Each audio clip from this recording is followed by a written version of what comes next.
అందరికీ నమస్కారం. నా పేరు professor Mudigonda Sivaprasad, retired professor of Osmania university, Shivam road, Hyderabad. Here is a message. మనం ఋగ్వేదాన్ని తీసుకుంటే అందులో తరచుగా మనకు కొన్ని పదాలు వినిపిస్తూ ఉంటాయి. కురణమంతో విశ్వమార్యం, ఇది ఒక పదం వినిపిస్తూ ఉంటుంది.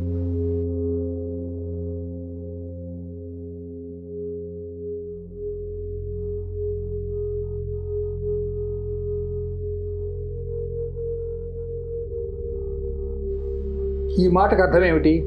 ప్రపంచంలో అందరినీ ఆర్యులుగా మార్చదముగాక. ఆర్యన్ అంటే శ్రేష్ఠుడు అని అర్థం. ప్రపంచంలో ఉన్న మానవులందరినీ శ్రేష్ఠులుగా మార్చాలి. ఇది మన యొక్క మోటివ్. దానికి ఒక లక్ష్యం అంటూ ఉంటుంది కదా, ఇది ఈ లక్ష్యం. అందరినీ శ్రేష్ఠులుగా మార్చాలి. అయితే ఇంగ్లీష్ వాళ్ళు మన దేశానికి వచ్చిన తర్వాత ఏం చేశారంటే, ఆర్యులు అనేవాళ్ళు విదేశాల నుంచి వచ్చారు. ఎందుకు చెప్తున్నారు అంటే, వాళ్ళు విదేశాల నుంచి వచ్చారు కదా, మేము వచ్చినట్టే వాళ్ళు కూడా వచ్చారు ఒకప్పుడు 2000 ఏళ్ల క్రితము. ఇక్కడ ద్రావిడులని వేరే వాళ్ళు ఉండేవాళ్ళు. కాబట్టి ఈ ద్రావిడులను వాళ్ళు జయించారు. అందుకు మీకు ఈ ఋగ్వేదంలో కూడా మీకు సాక్ష్యాధారాలు కనపడతాయి. ఈ వృత్రాసురుడు అనేవాడు అసురుడు, అంటే రాక్షసుడు అంటాడు. వాడు రాక్షసుడు కాడు, వాళ్ళే native people. Dravidians are native people. ఎక్కడున్నారు ఈ ద్రవిడియన్స్ అంతా అంటే, they are all in Tamil Nadu. తమిళనాడులో ఉన్న వాళ్ళందరూ ద్రవిడియన్స్. ఈ ఆర్యన్స్ అనేవాళ్ళు ఎక్కడ ఉన్నారంటే గంగా తీరంలో ఉన్నారు, అంటే నార్త్ ఇండియన్స్. ఇట్లా north Indians, south Indians, Aryans and Dravidians. Aryans ఏమో తెల్లగా ఉంటారు, పొడుగుపాటి ముక్కులు ఉంటాయి. ద్రవిడియన్స్ ఏమో పొట్టిగా ఉంటారు, వాళ్ళ ముక్కులు స్టడెడ్, అంటే వాళ్ళ ముక్కులు కొంచెం పొట్టిగా ఉంటాయి, అతుక్కొని పోయినట్టు ఉంటాయి. ఇట్లా ఆర్య ద్రవిడ అనే ఒక సిద్ధాంతాన్ని ప్రవేశపెట్టి రాజకీయంగా లబ్ధి పొందారు. ఇప్పుడు ఇది ఎంతవరకు నిజమో మనం చూద్దాం. ఈ ఎపిసోడ్లో మనం ఈ విషయాన్ని కొంచెం పరిశీలిద్దాం. ద్రవిడులు అనేవాళ్ళు పొట్టి ముక్కు వాళ్ళు. ఇంకా ఎలా ఉంటారు? మనుషులు కూడా పొట్టిగా ఉంటారు, బిలో 5 feet, ఇంకా పిగ్మీస్ లాగా ఉంటారు. ఈ ఆరియన్స్ అనేవాళ్ళు 6 feet, 7 feet, ఇంకా పెద్దగా ఉంటారు, తెల్లగా ఉంటారు. మరి ద్రవిడియన్స్ అనేవాళ్ళు నల్లగా ఉంటే, ఆర్యులందరూ తెల్లగా ఉంటే, రాముడు అనేవాడు ఆర్యుడా ద్రవిడుడా? రాముడు ఆర్యుడు సార్. మరి ఆ ద్రావిడు, మరి రాముడు ఎలా ఉంటాడని వర్ణించారు రామాయణంలో? నీలమేఘ శ్యాముడు. మరి రాముడు నల్లగా ఎందుకున్నాడు అంటే, ఎండలు వచ్చినాయి సార్, ఎండలకి ఆయన శరీరం అంతగా నల్లబడిపోయిందని చెప్పారు. ఆయన ఆర్యుడే. మరి కృష్ణుడు కూడా ఆర్యుడే. కానీ కృష్ణుడు కూడా ఆర్యుడే అయినా కూడా అక్కడ బాగా ఎండలు కొట్టి పాపం ఆయన కూడా నల్లబడిపోయాడు. ఇట్లా దొంగ మాటలు చెప్పారు. అయితే ఇక్కడ ఇంకో విషయం మనం గమనించాలి. ఈ వృత్రుడనేవాడు ఎవరు? ఋగ్వేదంలో జాగ్రత్తగా గమనించండి. ఇంద్ర సూక్తం అని ఒకటి ఉంది. ఋగ్వేదంలో సూక్తాలు ఉంటాయని చెప్పాను కదా. ఓ ఇంద్ర, నీ చేతిలోని వజ్రాయుధముతే నీవు వృత్రాసురుని కొట్టగా అతడు నరకబడి నీటిలో పడిను. అప్పుడు మేఘమై భూమిని తడిపెను. ఇది ఋగ్వేదంలోని ఇంద్ర సూక్తంలోని ఒక మంత్రం. దీన్ని బట్టి మనకు స్పష్టం అంటే ఇంకొకటి గుర్తుపెట్టుకోండి. ఆల్ దీస్ ఋగ్వేదిక్ స్కాలర్స్, అంటే ఋగ్వేదాల్లో మంత్రాలు ఉన్నాయి చూడండి, వీళ్ళు కవులు కూడా. కవులు అంటే ఏంటి? వీళ్ళు కవిత్వం చెప్తారు. శాస్త్రజ్ఞులు అంటే సైన్స్ చెప్తారు. అందులో సైన్స్ చెప్తారు, కవిత్వం కూడా చెప్తుంటారు. కవిత్వం అంటే ఏంటి? నీలాల నింగి లోన పొంగి కురిసింది పూలవాన. పూలు వానగా ఎట్లా కురుస్తుంది? కురవదు కాదు, నీళ్ళే కురుస్తాయి. పూలవాన కురిసింది అంటే కవిత్వం అన్నమాట. ఇట్లాగా ఋగ్వేద ఋషులు కవిత్వం చెప్పారు. ఇక్కడ ఏం చెప్పారు? ఇంద్రుడు అంటే సూర్యుడు, సూర్యకిరణములు కొట్టేసేసరికల్లా ఈ దట్టమైనటువంటి నల్లటి మేఘము, ఈ మేఘం అంటే వృత్రుడు, వర్షించింది. వర్షం ఎట్లా వస్తుందండి? గ్రీష్మ ఋతువులో బాగా ఎండలు వచ్చేసరికి కదా, బాగా ఎండలు ఎంత తీవ్రంగా ఉంటే తర్వాత వర్షాలంతా మృగశిరకార్తెలో వర్షాలంతా తీవ్రంగా వస్తాయి. ఇది మీ అందరికీ తెలుసు. ఇట్లా వర్షం కురిసేసరికల్లా భూమి అంతా కూడా వానతో తడిసింది అనే ఇంద్ర సూక్తంలో ఒక మంత్రం. మొత్తం 11 మంత్రాలు ఉన్నాయి ఇంద్ర సూక్తంలో. దీనికి ఆంగీరసుడు అనేవాడు ఋషి ఇంద్ర సూక్తానికి. కాబట్టి ఇక్కడ వృత్రుడు అంటే అసురుడు. అసురుడు అనే మాట ఎందుకు వాడారంటే నల్లగా ఉంటాడు. నల్లగా ఉండేది ఎవరండి? రాత్రి, చీకటి. అవునా? చీకటి నల్లగా ఉంటుంది. సూర్యుడు రాగానే తెల్లగా వెలుగొచ్చి మనందరం ఆనందంగా లేచి పక్షులన్నీ కూడా కిలకిలకిలమంటుంటాయి. రాత్రి చీకటి పడంగానే ఎప్పుడు పడుకుందాం రా అనిపిస్తుంటుంది. అంటే మన నిద్ర ఆవహిస్తూ ఉంటుంది. We lose our energy, we want rest. ఇంకా పని చేయాలనిపించదు. అంటే ఇలా పని చేయాలని అనిపించకుండా ఉండేటటువంటి నిద్రపోయేటటువంటి ఒక స్థితిని వృత్రుడు అన్నారు. మేఘస్థితి అన్నమాట. ఈ మేఘం వచ్చి అడ్డం పడ్డది సూర్యుడికి. కాబట్టి నల్లటి మేఘము మానవుల్లో నిద్రాస్థితి. దీన్ని అసుర శక్తి అన్నారు. మరి చైతన్య శక్తి ఏమిటి? వెలుగు, సూర్యుడు. సూర్యోదయం కాగానే మీరు లేవాలని అనిపిస్తుంది. వెంటనే ఇంకా నిద్రపోవాలని అనిపించదు. వెంటనే లేస్తారు సూర్యోదయం కాగానే. లేదు మళ్ళీ చక పనులు చేసుకుంటూ ఉంటారు. చీకటి పడేసరికల్లా ఇక నిద్ర వస్తుంది. మీరు కాసేపు పని చేయరా అంటే నా వల్ల కాదు బాబు, నిద్ర వస్తుంది అంటాం. ఇలాగ చైతన్య శక్తి సూర్యుని వల్ల మనకు లభిస్తూ ఉంటుంది. కాబట్టి సూర్యుడిని ఇంద్రుడు అని పిలిచారు ఋగ్వేదంలో. ఇంద్రుడు అన్నా సూర్యుడు అన్నా ఒకటే. అర్థమైందా పిల్లలు? ఇంద్రుడు. అయితే ఇంద్రుడిని వాడు ఏదో చెడ్డ పనులు చేశాడు సినిమాలు చూపిస్తారు. భక్త ప్రహ్లాద సినిమాలో ఆ ఇంద్రుడు అనేవాడు వచ్చాడు, వాడంతా ఏదో చేశాడు. ప్రహ్లాదుడు తర్వాత హిరణ్యకశిపుడు స్టోరీ అంతా ఉంది కదా. ఇది పౌరాణికమైన కథలు. నేను చెప్తుంది వేదం గురించి చెప్తున్నా. వేదం వేరు, పురాణాలు వేరు. అట్లని పురాణాల్లో వేదం లేదు అని నేను అంటలే. వేదంలో ఉన్నదాన్ని సింబాలిక్గా, యాలిగారికల్గా, అంతరార్థంగా. ఇప్పుడు మీకు ఒక చిన్న కథ చెప్తా. ఒకడు, వాడి పేరు మారీచుడు. వాడు ఏం చేశాడట? మారీచుడు ఏం చేశాడండి? లేడీ వేషం వేసుకొని, లేడీనా కరెక్టేనండి, మాయామృగం, ఒక బంగారు లేడీ వేషం వేసుకొని పరిగెత్తి వచ్చేసరికి సీతామ్మవారు ఆ లేడీ కావాలండి. ఆయన రాముడు పోయినాడు. వాడికి పెద్దగా అరిచాడు. వాడు పెద్దగా అరిచేసరికి బాణం వేసేప్పుడు వాడు చచ్చిపోయినాడు. ఇది మృగశిర నక్షత్రానికి సంబంధించినటువంటి కథ. మృగశీర్ష, మృగశీర్ష, మృగశిర. అవునా? మృగశిర. అశ్వని, భరణి, కృత్తిక, రోహిణి, మృగశిర 5వ నక్షత్రం. ఈ మృగశీర్షం అంటే వాడి తల మృగంలాగా ఉంటుంది. ఈ మృగశిర నక్షత్రం. ఈ మృగశిర నక్షత్రమును రుద్రుడు తన బాణముతో కొట్టి చంపెను అని మంత్రం ఉంది. మీకు తైత్రీయ సంహితలో ఉంది. ఇప్పుడు బ్రాహ్మణాలను ఉంటాయండి. అంటే యజ్ఞం ఎట్లా చేయాలో మనకు ఒక ప్రాసెస్ కావాలిగా. వాటి తాండ్య బ్రాహ్మణము అని అంటారు. ఇంకా ఐతరేయ బ్రాహ్మణము అంటారు. ఐతరేయ బ్రాహ్మణము, తాండ్య బ్రాహ్మణము, తైత్తరీయము. ఇవన్నీ ప్రాసెస్ అన్నమాట. హౌ టు కండక్ట్ యజ్ఞ, కోర్స్ ఆఫ్ యాక్షన్. మంత్రాలే, వేద మంత్రాలే చదువుతూ ఉంటారు. ఆ మంత్రాలు చదువుతూ ఈ ప్రాసెస్ అంతా చేస్తారు. యజ్ఞాన్ని ఎలా చేయాలో ఇదంతా చెప్పడానికి మనకు ఒక ప్రాసెస్ కావాలిగా. అలాగే గృహ్య సూత్రాలు అని ఉన్నాయి. గృహ్య సూత్రాలు అంటే ఇంట్లో మనం ఏం చేయాలి, ఇంట్లో మనం చేసే పనులు. ఇంట్లో మనం చేసే పనులు అంటే పకోడా చేసుకోవడం కోసం శనగపిండి తీసుకురా అని కాదు. అది అట్లా ఉండవు. చెవులు గుట్టించుకోవాలి, స్నానం చేయాలి, యజ్ఞం చేయాలి, తర్వాత ఉపనయనం, వివాహం చేసుకోవాలి. వీటిని షోడశ సంస్కారాలు అంటారు. ఇవన్నీ గృహ సూత్రాలు అంటారు. గృహ సూత్రాలు. ఇందులోనే పండగలు కూడా. భాద్రపద శుద్ధ చవితి నాడు వినాయక చవితి చేయాలి. భాద్రపద శుద్ధ చవితి నాడే ఎందుకు చేయాలండి? నేను ఇవాళ కార్తీక మాసంలో వినాయక చవితి చేసుకోకూడదా అంటే చేసుకోకూడదురా బాబు, అప్పుడు వినాయక నక్షత్రం రాదు. భాద్రపద శుద్ధ చవితి నాడే వినాయక నక్షత్రం వస్తుంది. విజయ అనే పేరు కలిగిన నక్షత్రం సరిగ్గా దశమి నాడే కనపడుతుంది. కాబట్టి దానికి విజయదశమి అని పేరు. ఆ నక్షత్రం మళ్ళీ భూమి తిరుగుతుంటుంది కదండి. దీని గురించి మళ్ళీ ఇంకో ఎపిసోడ్లో చెప్తాను మీకు భూమి ఎట్లా తిరుగుతుందో. కాబట్టి ఇప్పుడు నేను చెప్పొచ్చిన పాయింట్ ఏమిటంటే, ఈ మృగశీర్ష ఇందులో ఏం చెప్తున్నాడు? తలను నరికేసరికల్లా అది వెళ్ళి సముద్రంలో పడిపోయిందిట. ఎవరి తల? ప్రజాపతి తలను నరికెను. ఎవరు నరికాడు? మృగవ్యాధ రుద్రుడు ప్రజాపతి తలను నరికెను. నరికేసరికి ఆ తల పోయి సముద్రంలో పడిపోయారు. సముద్రం అంటే ఏమిటండి? ఇక్కడ సముద్రం అంటే SKY, స్కై. స్కై స్కైని సముద్రం అంటారు వేద భాషలో. సముద్రం అంటే SESC కాదు, గుర్తుపెట్టుకోండి పాయింట్. ఇక్కడ ఆలిగారికల్గా ఏం చెప్తున్నాడు? మృగశీర్ష అంటే మృగవ్యాధ రుద్రుడు.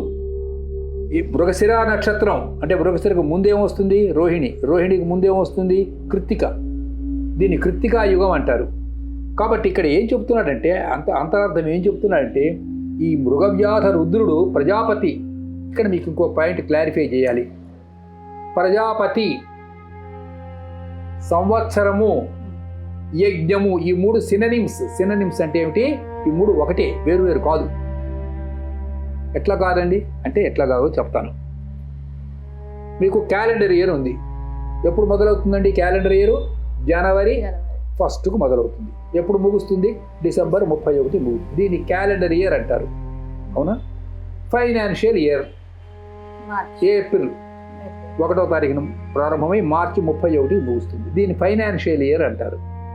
అలాగే అకాడమిక్ ఇయర్. ఇలాగా వేదానికి సంబంధించి వేదం ఎప్పుడు మొదలవుతుంది అంటే దాన్ని యజ్ఞ సంవత్సరము అన్నారు. అంటే ఇవాళ వేదం మొదలుపెట్టారు యజ్ఞం. ఈ యజ్ఞం ఒక 360 రోజులు నడుస్తుంది. మళ్ళీ యజ్ఞం ఇక్కడ ముగుస్తుంది, సంవత్సరం ముగుస్తుంది. సంవత్సరం మళ్ళీ ప్రారంభం అవుతుంది. నెక్స్ట్ ఇంకొక సంవత్సరం, కొత్త సంవత్సరం మొదలవుతుంది. కొత్త సంవత్సరం మొదలు కాగానే మళ్ళీ యజ్ఞం మొదలవుతుంది. మళ్ళీ 360. అంటే యజ్ఞము అన్న, ప్రజాపతి అన్న, సంవత్సరం అన్న ఒకటే, సమానార్థకాలు, వేరు కావు. అర్థమైందా? మీకు ఇంకో చిన్న పాయింట్ కూడా చెప్పి ఈ ఎపిసోడ్ ముగిస్తా. మనం ఉగాది చైత్రశుద్ధ పాడ్యమి కదా. చైత్రి అంటే చిత్రా నక్షత్రం పూర్ణిమ నాడు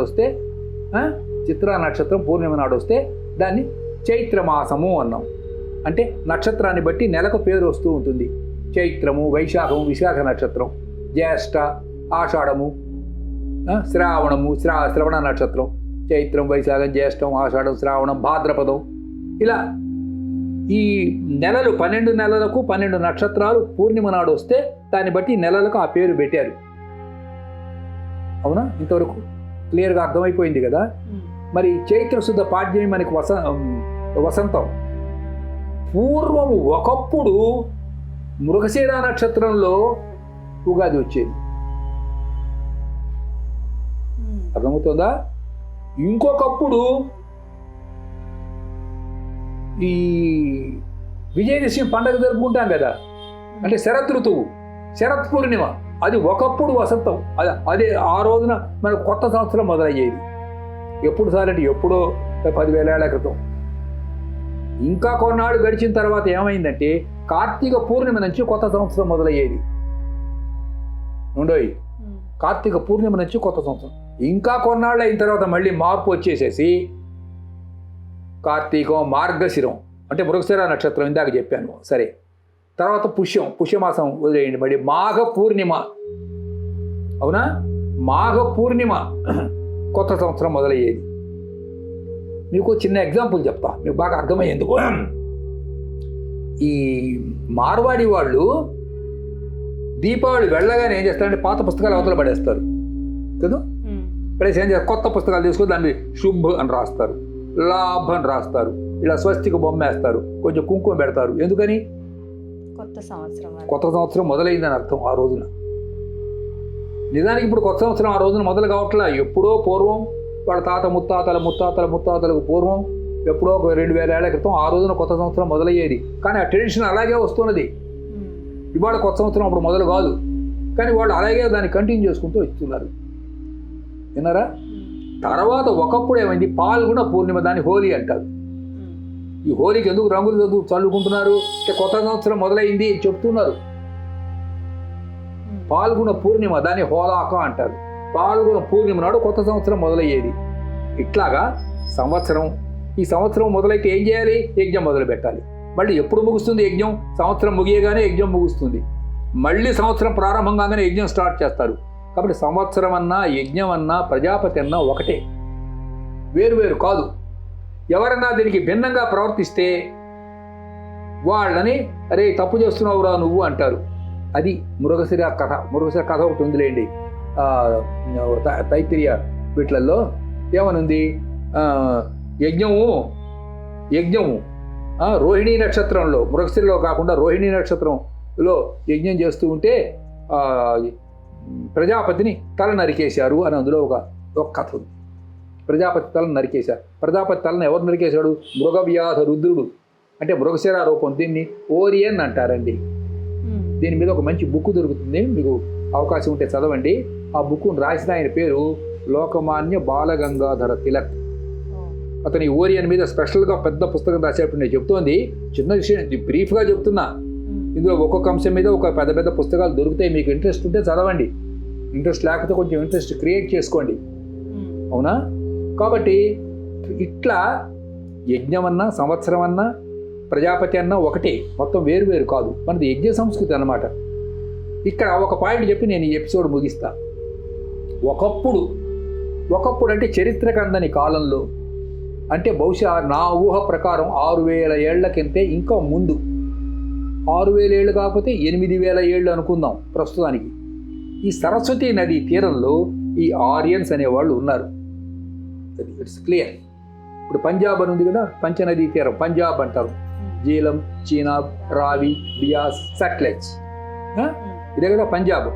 పంజాబ్ అంటే 5, పంచ ఆప్ అంటే నీళ్లు, 5 నీళ్లు కలిస్తే 5 ఇట్లా చీలు ఉంటుంది కదా. ఇక్కడ వేదవ్యాసుడు ఉండేవాడు. మీరెట్లా చెప్తారు సార్ వేదవ్యాసుడు అక్కడే ఖాయంగా ఉన్నాడని? ఇక్కడ బియాస్ అని ఒకటి ఉంది. బియాస్ అంటే వ్యాస అన్నమాట. వ్యాస సంస్కృత శబ్దం. వ్యాసుడు అక్కడ కూర్చొని ఈ వేదాలన్నింటినీ కూడా రాసుకున్నాడు నది ఒడ్డున.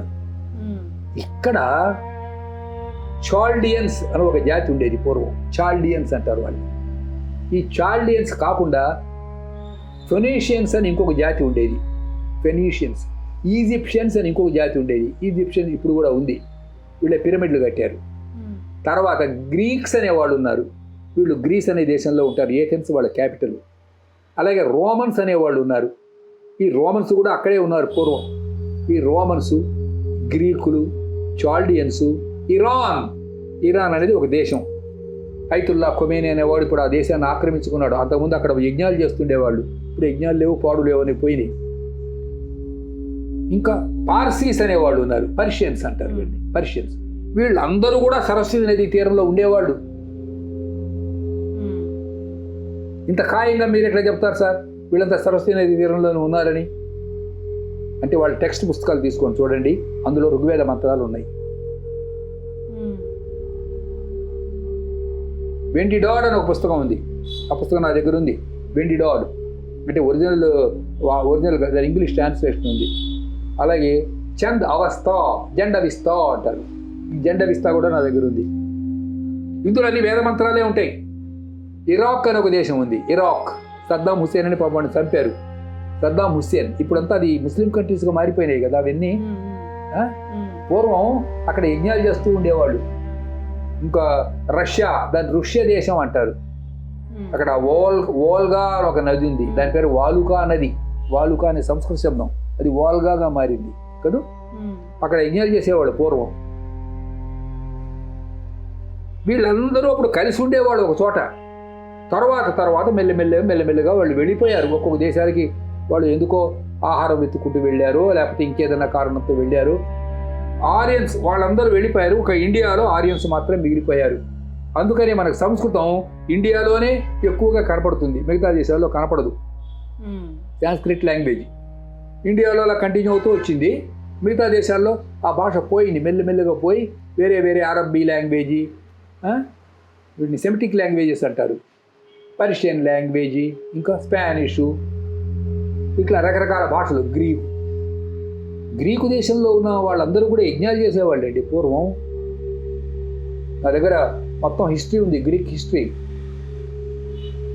మొత్తం గ్రీక్ హిస్టరీ ఉంది. గ్రీకు దేశంలో ఉన్న వాళ్ళందరూ మన శరన్నవరాత్రాలు, ఇప్పుడు మన వాళ్ళంతా మడి కట్టుకొని శరన్నవరాత్రాలు చేస్తారు కదా, దేవీ పూజ, ఇట్లా వాళ్ళు దేవీ పూజ చేసేవాళ్ళు. వాళ్ళందరూ క్రమక్రమంగా అవన్నీ పోగొట్టుకున్నారు.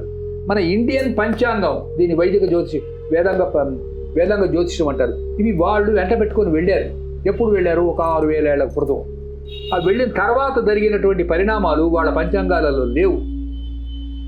కానీ ఇండియన్ పంచాంగాల్లో ఇవాటి వరకు ఉన్న వరాహమిహిరుడు అనేవాడు వచ్చాడు. వాడు ఇండియన్ పంచాంగాల్లో ఇవాటి వరకు ఉన్నటువంటి దాన్ని కూడా అప్ టు డేట్ చేశాడు.